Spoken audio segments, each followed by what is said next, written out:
Bonjour, je suis Ricardo Vita, je suis chasseur de tête, lobbyiste économique, je suis originaire d'Angola et je vis à Paris.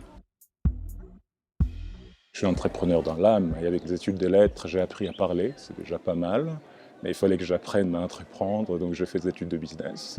J'ai commencé ma carrière chez Alcatel, mais très vite j'ai compris que je n'étais pas fait pour vendre des antennes. Il fallait que je vende autre chose. J'ai fait de gestion de fortune, de patrimoine, avant de partir dans la chasse des têtes par hasard. J'étais contacté par un cabinet qui me dit voilà, le profil nous intéresse et on a envie de développer avec vous notre division internationale. J'ai rejoint un cabinet international qui s'appelle Robert Walters. J'ai développé au sein de ce cabinet des activités des chasses des têtes, des cadres dirigeants notamment pour des filiales de multinationales. J'ai monté un cabinet qui s'appelle Vital Stratégie qui fait aussi bien de la chasse.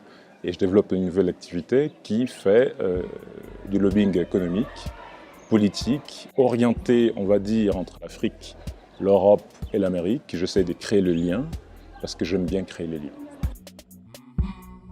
Dans cette activité de chasse, qui m'a passionné tout de suite, parce que j'ai compris que j'étais là, un intermédiaire, on va dire, crucial, entre un candidat et un client. L'objectif, c'est de trouver donc la perle rare, la compétence. Et évidemment, comme je suis assez militant pour la cause de la diversité, ça m'a donné ces liens-là qui étaient nécessaires pour moi, pour évidemment jouer un rôle aussi pour placer des compétences. La chasse des têtes, elle est basée uniquement sur la compétence. Donc évidemment, j'ai pu proposer des candidatures, des personnes comme moi qui avaient eu du mal à trouver un stage à la fin de mes études, même si j'étais parmi les meilleurs de ma promotion. Donc évidemment, c'est aussi ça, si vous voulez, la valeur ajoutée de la chasse des têtes, et ça me va très bien jusqu'à maintenant. Je suis très impliqué dans la promotion de la diversité. Il y a une personnalité française qui est assez connue, qui s'appelle Louis-Georges Tin, avec qui j'ai créé un think tank qui s'appelle République et Diversité, dont je suis le vice-président. Avec tout mon bagage, je viens d'Afrique, d'une famille dont la mère était très féministe, donc j'étais élevé par 4 femmes. Donc j'avais compris déjà très tôt, mes grandes sœurs étaient là, chefs à la maison, et en tant que petit garçon, j'ai tout de suite été choqué, si vous voulez, dans la société, de voir que les femmes étaient discriminées. C'était pour moi le déclic qui fait que je m'engage aujourd'hui pour la cause de la femme. Donc c'est bien ça qui m'anime aujourd'hui, c'est mon ambition principale. Ça ne m'intéresse pas en fait la diversité. C'est choquant ce que je vais vous dire. L'objectif est qu'on n'en parle plus. Je ne veux plus que le fait d'être noir soit un problème.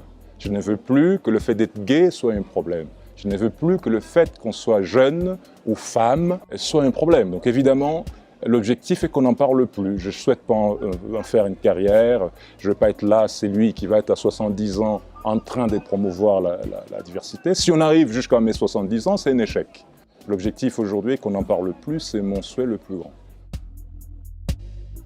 Il faut écouter les bons conseils, ceux qui nous permettent d'aller vers la réalisation de cet objectif, et pas ceux qui nous disent « Ah, il ne faut surtout pas, il faut… » Non. On peut être freiné parfois par des gens très proches de nous, qui nous donnent des mauvais conseils. Bons conseils à donner à tous les entrepreneurs et surtout ceux qui sont issus de la diversité. La diversité, évidemment, dans son ensemble, c'est de se faire bien entourer.